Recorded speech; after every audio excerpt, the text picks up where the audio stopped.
We are fully aware of the definitive provisions of the law on what and who constitutes a public officer. We are guided by judicial precedents and determinations that have found and held that chairpersons of state corporations are not public officers within the definition of Article 260 of the Constitution.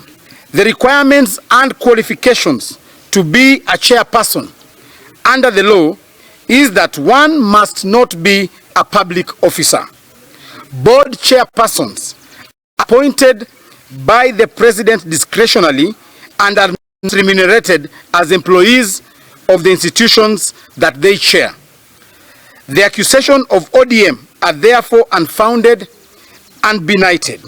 It is evident that the ODM party is attempting to deflect attention from its internal challenges by casting aspersions on the UDA party.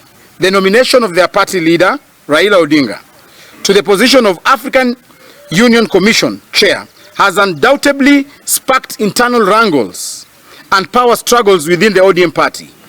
Rather than addressing these issues head-on, they have chosen to engage in baseless accusation against our party. The United Democratic Alliance Party remains steadfast in its commitment to conducting free, fair, verifiable, and just grassroots polls.